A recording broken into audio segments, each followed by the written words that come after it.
Raise your horns high and let your spirit flow. It's the classic metal wrap-up show. Feel the rush, let the loudness grow. It's the classic metal wrap-up show.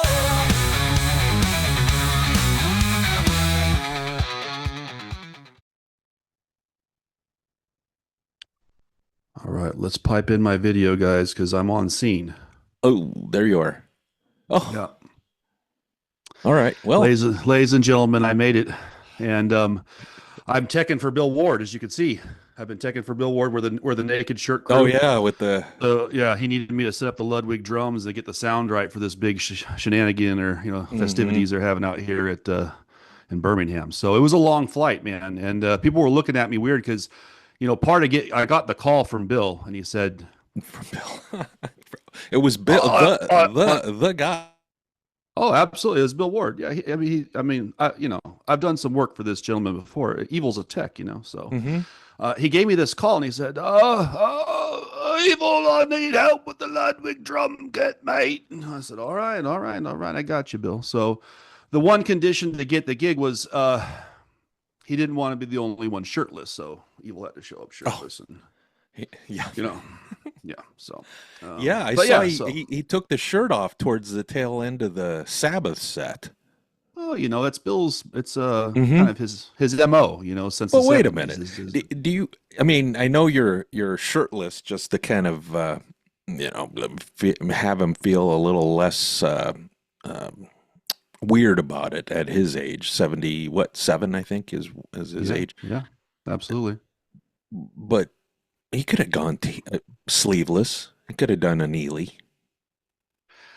But that wouldn't be retro. And if you know Bill with the Ludwig kit and this being the last show, he wanted to give you the 78 or 77, 76 vibes, which was crazy Bill shirtless, and he couldn't quite grow out the beard and the hair in time because it was short notice, but he wanted to go as retro as possible. And at his age, ladies and gentlemen, at a big event like you see back here, it's hard for a guy at Bill at 77 years old to identify who's who. So when he sees me shirtless, he knows that's Evil and that's the drum tech. And so it's really easy when I walk up like, "Hey, Bill," and he's like, "There's my guy," so he knows.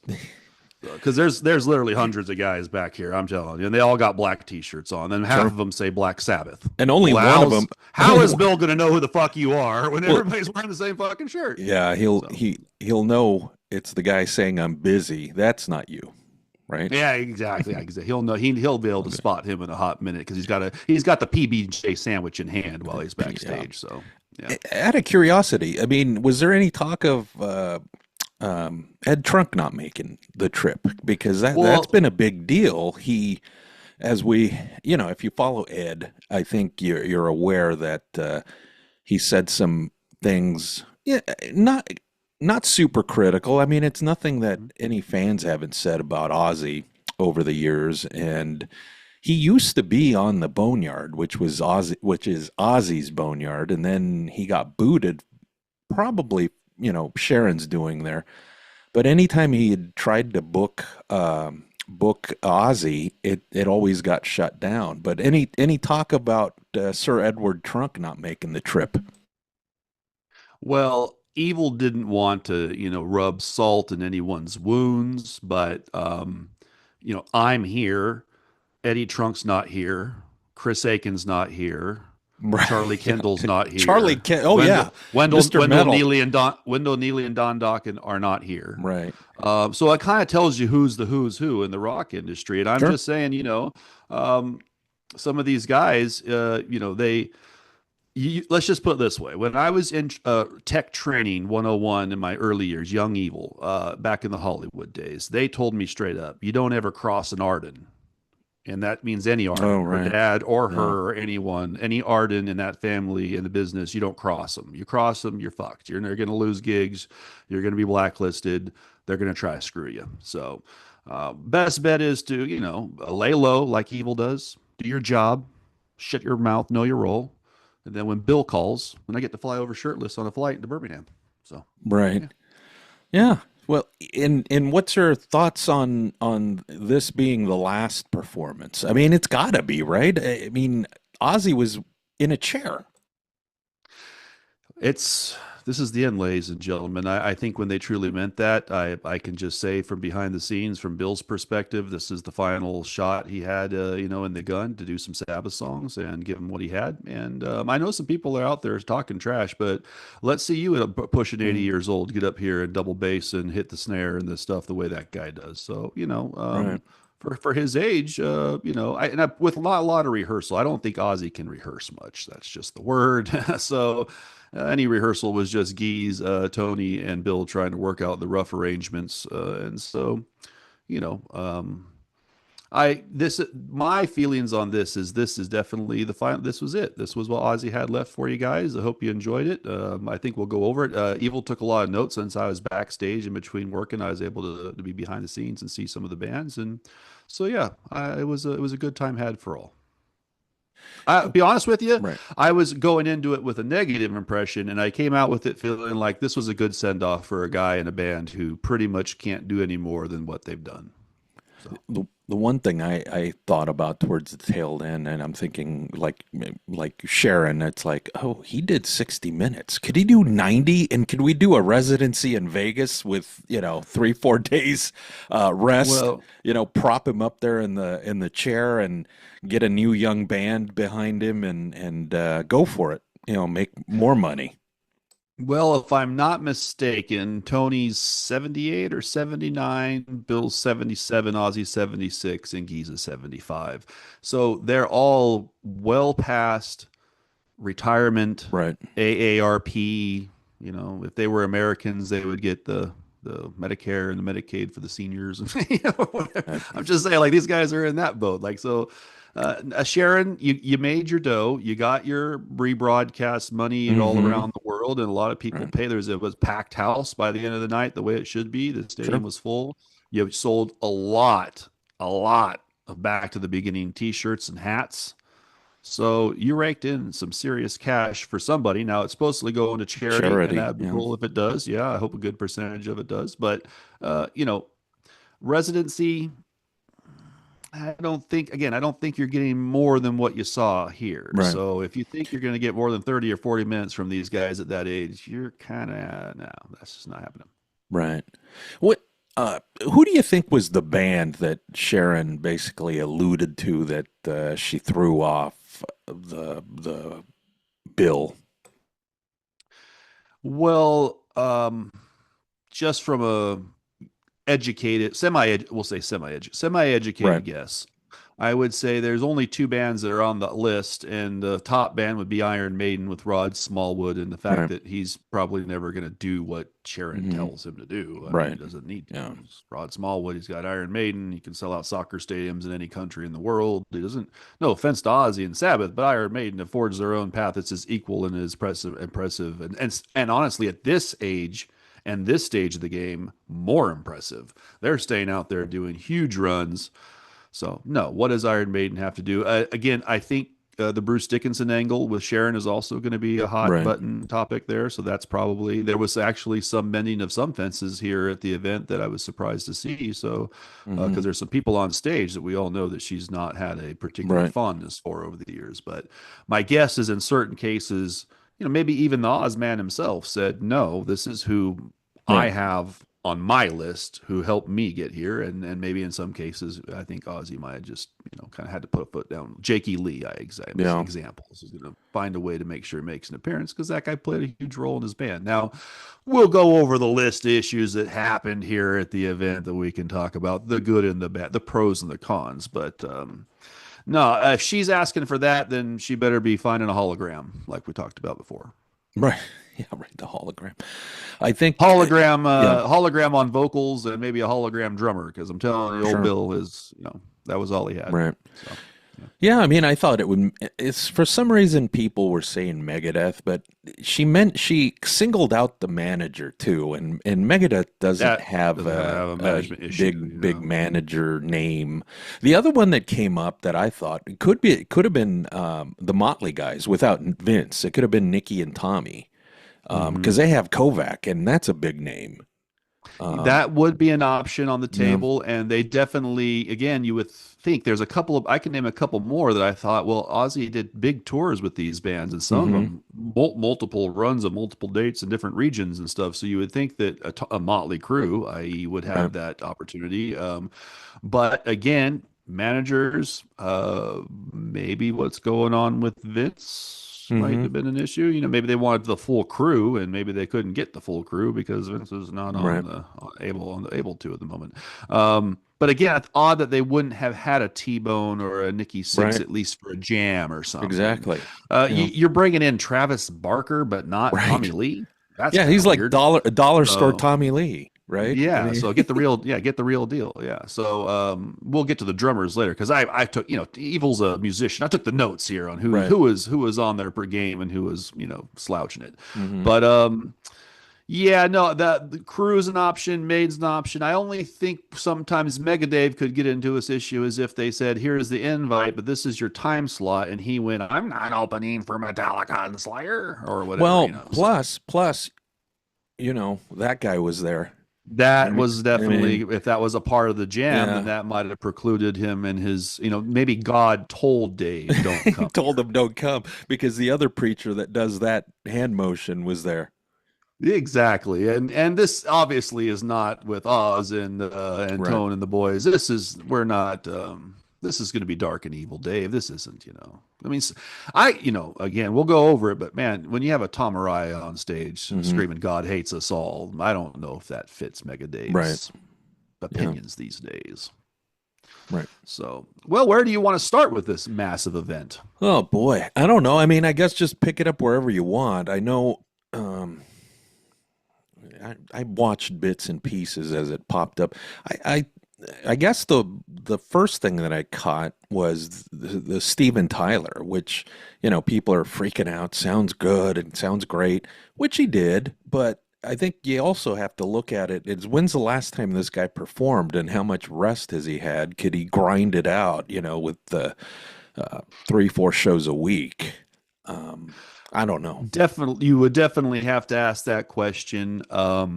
And for those that were knocking Axel, conversely, the man's been on tour with Guns N' Roses for X number of dates, all the way almost up until this place. So if his voice is spent or tired or whatever, or he's doing the Mickey Mouse voice, might be because I Yeah. just got done doing 30 shows across Europe or whatever he did. So point being that I thought he still Axel as well. Also for at points when he gave it his all, he was Mm-hmm. screeching and hollering like Axl Rose should screech and Right. holler. But as for Mr. Tyler, what I would say is, what Evil's mind gets a spinning when I see these things happen because I remember that Mr. Sharon was on stage with Joe Perry doing the Joe Perry Mm-hmm. project. And I Right. thought to myself, well, Nuno Bettencourt and Steven Tyler sound pretty Right. fucking good. And if they put together their own little thing, I don't know. I'd probably go see Nuno and Steven over Joe Perry and Gary. That's Right. just Evil's opinion. So when I was watching those two jam on, they had a nice jam going on Walk This Way with Chad. Mhm. Chad Smith was holding it down very Yeah. well too. Right. Probably my number 2 drummer of the night because of his abilities. But Right. yeah, no, Steven came out good. And again, if Aerosmith was to do 2 shows a week, then that would be, Mhm. can I be honest with you? More of Yep. these guys, if they have the dough and they have the management and the capability, you're an Aerosmith, you're a Kiss, you're Metallica, you're one of these bands who can go into a arena or above, let's say arena, football stadium, soccer stadium. Why not just say we're rolling in, we're doing shows like Metallica's doing on Friday and Right. Sunday or Thursday and Saturday and this Mhm. region, and you need to come to these 2 or 3 shows, and that's your Right. spat for that area. And then I fly back home and rest my voice for 3 days and visit Kind of my like family. the And then I equivalent fly back in. the equivalent of the fair fly-ins, right? But on a bigger Yeah. scale, yeah. Exactly, Yeah. and just more of an organized with your guys hauling this big thing because we all know. And so, I mean, I just saying, it seems like a Steven Tyler would be able to pull that workload 2 nights a week, maybe 3. I think he could probably swing that if he had a day or 2 Yeah, off. back to Clearly, the I whole don't know who Vegas said he thing. didn't have. I'm going to say I don't know who said he didn't have the rasp. When he got Right. down to it, it Mhm. sounded like Steven Tyler. Yeah, no, he sounded good. He just has had a lot of rest, and I think people get overly excited about, oh, they're gonna do it again. It's like, okay, but is it worth risking your reputation going out and canceling half a month in because his voice is shot again or whatever? Exactly. Or just he needs to go to the management and Joe Perry and say, hey, if you want to do this with me on the vocals, and this is the tour schedule, because this is what I can do. And anything more is going to be not getting done, and anything less, might as well just stay home. So I'm just saying, it just seems like there's other bands doing these alternative tour schedules that work it out. I don't see why Aerosmith has fucking 150 million records and millions of dollars. I'm sure they can figure it out. The problem I'm going to guess with them is they're kind of like Rat. They're dysfunctional. That's my guess. They have dysfunctional between Hamilton and Whitford and him and Joe. It's just separate things, just like with the other band, more complicated than some other bands. You know, you're in Metallica, Lars and James call the shots, and Robert and Kirk are going for the ride. So it's like Tom Hamilton after he went through that treatment morphed into Caitlyn Jenner. Yeah, you know, it's just like what the fuck. It's like that voice. His voice is trashed, but yeah, they're pretty dysfunctional. I think the other thing to point out, though, Aerosmith were supposed to do some outdoor.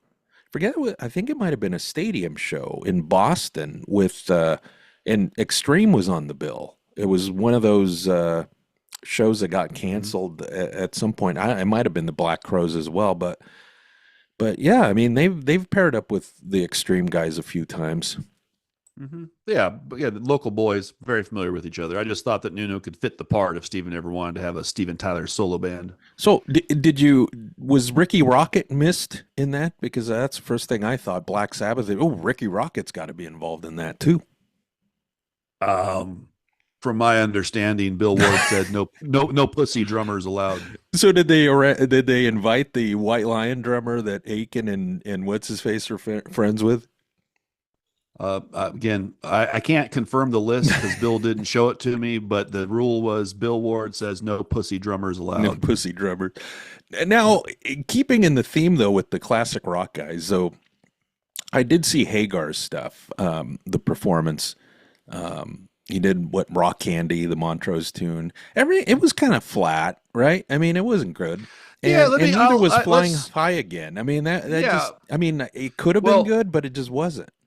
Absolutely. I think it was just it was 75% or something. Let's go over that real quick, because I did take a couple notes on who I thought some of the best singers that blew me away and some of the worst singers. And some of the worst singers wasn't their singing, it was the song choice for them. I think when the cards were getting dealt of the Ozzy songs, they kind of got a fucking deuce, you know what I'm saying? So Youngblood, Slade changes. I'm not a Youngblood guy. I don't know this English dude and his musical abilities or not, but he slayed the vocals for Changes. I mean, that dude could sing that fucking song. I don't know if that's just the only song he can sing or if that's just the way he can sing every song, but he absolutely killed that song. Anyone who's CMS related saying that Dave Draymond didn't sound good on Sweet Leaf doesn't have ears. No shit. Or referred to him as not a singer. Yeah, and the hate he's getting is because he's Jewish, which means like if you're anti him, you're anti-Semitic, and that's it's not a good look. You want to side with Adolf Hitler, you fucking dumbasses? Come on, that's lame. So that's a stupid look. And he on Sweet Leaf in particular, I was like, Disturbed should just go hit the studio tomorrow and record a cover version of Sweet Leaf. Because this dude's got the vocals down pat, man. So I don't know who's saying that. Lizzie Hale with her fat strap on. What the fuck was that? I don't know. Dave Jr. was wondering what was in her pants. No shit. So and can I stroke it? I was wondering it was the lack of the place to clip the in-ear monitors, and so that's sticking out. But why wouldn't you put it on the back somewhere on that? Maybe she's wearing the G string. Again, Evil wasn't up that close to her in that section of the show because I was back there tuning Bill's Ludwig drums. But she slayed. I mean, the vocals, she killed it. I mean, she's a great singer, and that song was perfect for her voice. And I put forth for me was Steven Tyler. I thought that he came out there surprisingly and put on, and not only that, the guys he was jamming with had his shit down right. It sounded pretty good. So the worst singers, the ones that Evil could say, why I wanted to go Sharon, why did you invite them or him? Why would you give them that song? Or why would you invite this person but not that person? It sort of gets weird here. But Billy Corgan blows. Not for Smashing Pumpkins.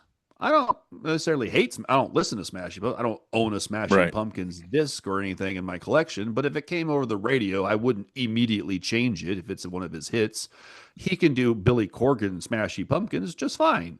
Whatever he was doing on stage for that song, there's two songs he was doing. So, no. And he, one of those guys who looks highly uncomfortable with no guitar around his neck. So they should have just slung one around his neck and said it hit the E or the A once in a while when they get that chord. But something, man, I don't know. And the weird like priest outfit with the purple tennis shoes. I don't know what you're doing, brother, but it's just not. So I'm kind of glad they got that out of the way early. But Mr. Forge and your Ghost guys. Right. You know, not gonna say that you can't sing. Again, probably for Ghost. Doing, I didn't mind the Rat song and a couple others that were popular. I'm just saying I don't go seek them out either. Same with the Pumpkins, but he got up there and that song didn't fit him very well. I didn't think it didn't put him in the right position. And honestly, I felt bad for Vernon Reid because him and Nona are over there shredding on guitar, kicking ass, but this guy's vocals are not really not that great. So that kind of put them in a spot. And then Sammy, I would say it was a song choice. In my opinion, whoever got Flying High Again was getting a hell of a song to sing. I mean, that's not a register that few can sing in the whole song. And so for Sammy to do that, I thought that was a hell of an undertaking to get go at his age. But I'm wondering, because he's Sam, if they were like, no one wants this, and he was like, fuck it, I'll do it. He'll take the bullet. But yeah, I didn't think the Rock Candy didn't go over that well, and I thought he would have been better off do his best Van Halen song. I don't know. Do his top. Do I Can't Drive 55 or give me something. Or do heavy metal. Heavy metal, there you go. And then do it. That would be the perfect song. opener. So something, but that just wasn't that great. Wasn't him. And then I'm going to come out and say it. I'm not. This is no knock on Oz, because I think Oz did the best that he could with his current health status and limitations. But you would not put him in the top of the tier of the singers. He was, as usual, reading off the prompter, hoping to get the words out at the right time, and I just felt bad for the dude. So I'm not knocking him. I'll give him A for effort. I'm just saying actual performance ability is. And you felt bad for the guy because you could see that he wanted to leap out of that chair and do his frogman thing, that, you know what I mean, and move or around, pace the stage a little bit. It was driving him insane to stay in that throne. That was sad. I mean, just the fact that it's like, shit, maybe that should have, I don't know. Would it have been better had they done some other alternative type performance, him standing on that thing that was bracing him up at that NFL? That would have been worse, I think, right? Yeah, I think they did the best they could do and the best he could do, and I'm most certainly not knocking him. It was listenable. It wasn't like, to me, the most horrible thing I've ever seen. It was again, honestly, a great way for a guy who's clearly not going to be in any spot to do any of this very soon to say goodbye to everybody and to put out his, thank yous and whatever with his people there. And so, now that I did think it was odd. Did you not think it was odd that Corey Taylor didn't sneak in somewhere and sing the song? I mean, it seems like with Sid Wilson married to the daughter. That's kind of weird. There's because he is not at all. Right, like he's everywhere, right? Like it's something pretty much, or Dave Grohl, Yeah, exactly. Like Another guy who seems to slip in. Yeah, they kind of always find their way in. So that was odd.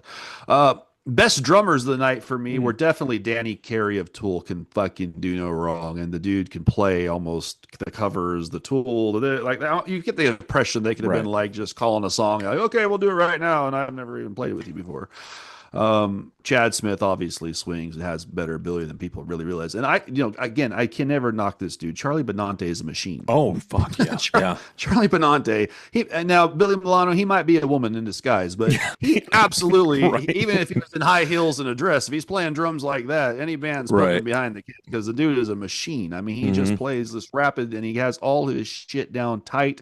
Again, we'll go through I think my best performances, but Anthrax was up there because they just came out, no matter the sound issues, and we'll go over some sound issues that most certainly happened. But Anthrax came out there and kicked ass too. So which they're supposed, a band like that, they just went right, boom, right in your face and just kept pummeling you till they walked off the stage and worked through whatever sound issues were going on. Because I should have started there. The sound issues. The sound guy, you're fucking up, dude. Wait, was the sound guy the same guy that keeps fucking up Don Dokken?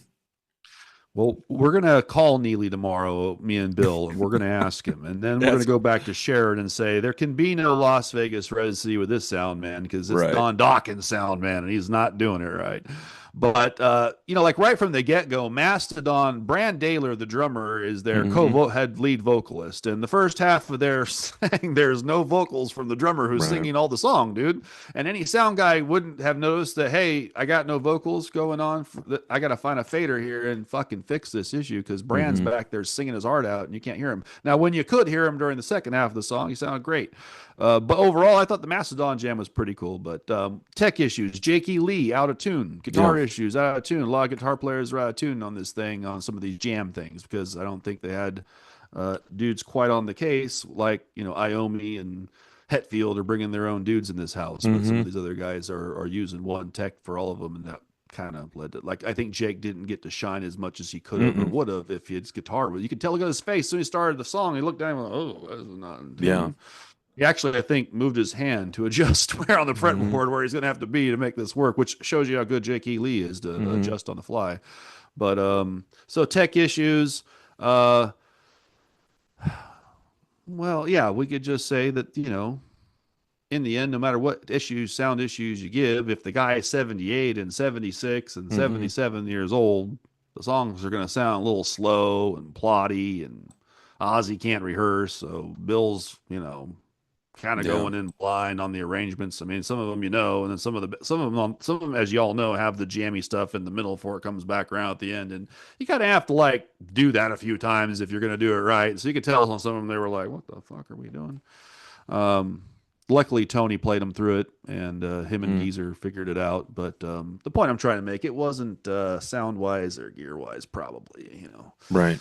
No one got to bring their primo shit. They brought their instruments and their amps, but they didn't get to have their guys run the sound, and their guys know how to make them sound the best. So, but if we're going to go over bands that Evil would say go see again and go seek out their performance on YouTube, because you're going to want to watch it.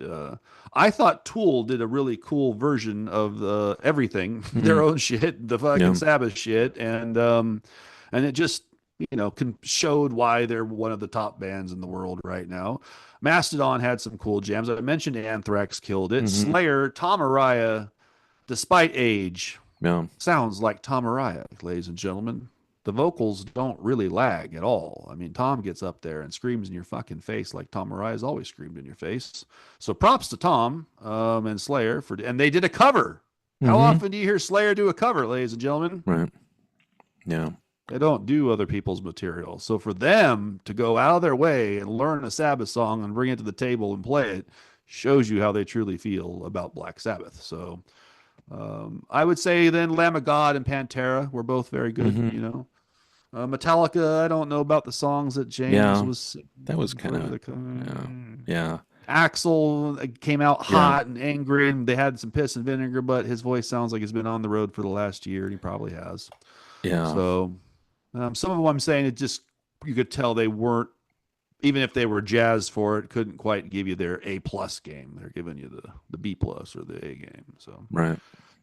But that was my picks. What about you? Who were you excited to see, or who was it that you thought? I think same with Anthrax. Yeah, can't go wrong with them, and they proved it. And same with Slayer. It seems like they're rolling out of the crypt again and firing things up, and sounded good. Metallica again, like you said, sounds like they're tired, as with Guns N' Roses. Lamb of God is always good. Mastodon, again, I check out. I'm not a huge fan of them, but I always check them out. I really enjoy Hailstorm. I think at times Lizzie Hale maybe oversins some of the stuff, but I think overall it was pretty good. Same with I think I had high hopes for Jakey Lee, but it kind of fell flat a little bit because of the issues that you mentioned, and then his guitar was kind of buried. In there. Goes back to the tech issues. They would have guys go into guitar solos and they weren't bumping them in the faders, so you could hear them over the other guys. And sometimes they had the wrong guy up in the mix when the other guy's doing a solo. Right. So almost too many guitar players and not knowing which ones were doing what. So. Yeah. And then again, the Hagar stuff, huge Hagar fan. You don't expect him to knock it out of the park, but you expected him to do better than what he did. Nuno again. I think the two guitar players. I think Nuno was great. And then Zach doing the Aussie stuff. I mean, he always delivers there. Yeah. So. Yeah, and some of those bands are, like right now, Pantera's in the middle of being Pantera again, and they're on. You can tell they just got up there and fired off and did their shit. And I always liked Planet Caravan by them. I just think that's cool. So. What was interesting about them, though, I mean, we talk about those other couple, Metallica and Guns N' Roses who have been, hitting the road.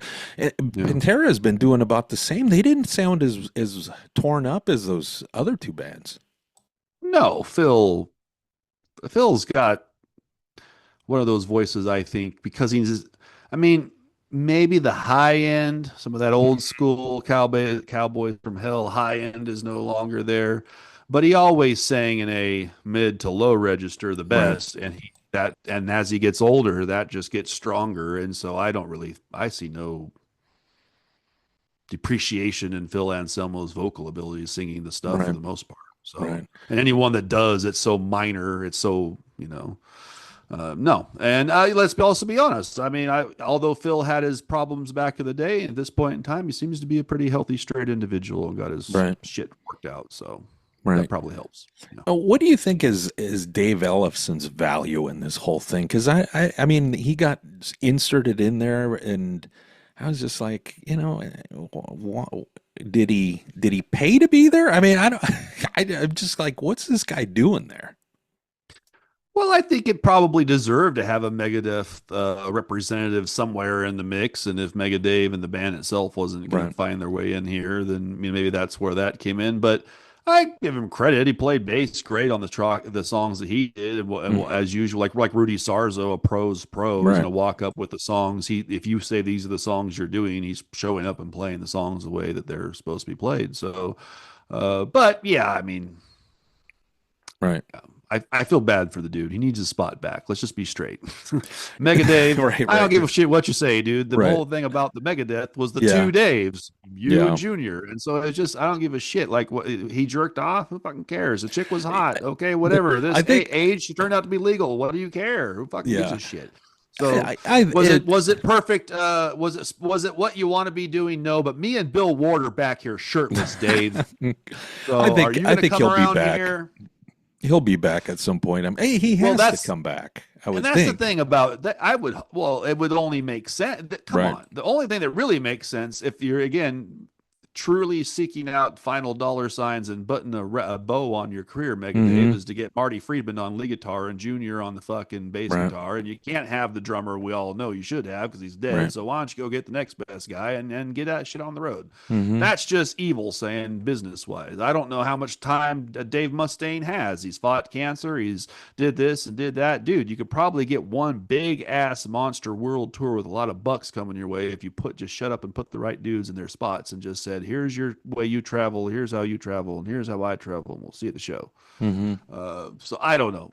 Who knows what's, God gets involved and personal old beefs or money and this and that. It comes to, But I will give this to Junior. He saw me and Bill backstage working on the drums, and he took his shirt off, walked right up to us, and so he would get his hands in there and help us out. So that's the kind of guy Junior is. Yeah. So no problem. Oh, God. Yeah, he used to have that one guy that looked like Aiken hanging out with him. I don't know what that guy's name is. But I know you know what he's talking about. His business, Tom something. Yeah, Tom something or other. Yeah. But so that I mean, I think that was my rundown of things. I think as far as about the Aussie, Sabbath, I mean, it was kind of what you expected, I guess. I was actually surprised that they didn't cut some of it short, the Aussie related stuff. Yeah. Well, yeah, and then there was the whole, edits and stuff, people saying Ozzy was screaming at Geezer to play Oh yeah. more, this and that. Yeah, but if you watch the whole thing without some of the camera edits that were going on the live feed, Geezer was giving him a book or a cake or something, and kept patting him on the back, and there's no issue there. I think it was more Ozzy want to get the fuck off the stage, not sit there all goddamn night long on a throne, and he can't get off by himself. He had to piss. I got to take a piss. Oh He's yeah. sitting there waiting for y'all to flip the fucking thing around. I got to take a leak, pal. So I think he was screaming, "Get me off the fucking stage." I think is what he was saying. Right. He was done. So. But that kind of goes back to, a lot of hands on deck and a lot of pokers in the fire and millions of roadies trying to figure out doing something, moving this, grabbing that, keeping them there. And so it was chaos, ladies and gentlemen. So, yeah. There you go. I can tell you, I'm back here shirtless right now, and I'm not even done. So yeah, I still got to load up some Ludwig drums and get them back in cases for Bill. So I think they were talking last night, Chris and your bro. And your bro always comes off like he's such a Slayer fanatic. That's a weird situation there. Yeah, I would have weird. to, let's just say he can listen to whatever he wants to. It's a free country and free world, and the music is for everyone. But I don't think Jeff Hanneman would look up and say Neely is his prime fan, number one guy. I think Jeff Hanneman might laugh at him and say, "What the hell are you doing, bro?" You don't think at some point Hanneman would have said, "Hey, you're that guy from that band, Steel Piston." Yeah, didn't I steal your girlfriend one night back in Hollywood and fuck her in like '85? And then I high-fived my black friend, and then he took over. Yeah, and I drank my Jaeger and my shit, and I left and stole her money in her car. Bye, bro. Yeah. How are you doing? Yeah, no, I don't. Yeah, I mean, don't get me wrong. I think everyone should like Slayer, in my opinion. Again, it's like they kicked ass here at this event. So, I'm not a Kerry King fan in any way, shape, or form. But the music is always, again, even with Bostap and Gary Holt, it still sounds like Slayer, and they picked the right guy to take over for Hanneman. Let's just say if Hanneman was still around to hand his guitar to somebody, Gary Holt would probably be on one of the top lists of the guys who can play this shit right and do the job appropriately. So, no knock on them. They're, I wish they would just work out their own politics. Again, another band that should just say, hey, we can't tour all the time because of this, that, and Tom's old and this and that, but we'll pull into Chicago for 2 shows and New York next weekend for 2 shows, or LA, or, they could do that if they want to do one play. They wouldn't be able to play, I think, full stadiums, but they could probably play arenas, no problem. Right. Get a couple of bands on the bill and make it a thing. So that's just, but they don't, my guess is Tom doesn't need the money, dude. He's got dough in his pockets and he's pretty good in Texas and he only wants to play when he wants to play. So props to him. That's what he wants to do. Yeah. All right. So yeah, well, back to the beginning. Hopefully Ozzy can, well, I guess here in a minute, ladies and gentlemen, me and Ruben have been working on a Deadpool, and yeah, that's right, with the Deadpool, and we'll see how many participants on this from this weekend are in it. Absolutely, and I gotta pack up these drums real quick. We're gonna take a quick break, and then we'll be back shortly with a Deadpool and some other details we can go over with you guys. Ooh, there we go. All right. Raise your horns high, let your spirit flow.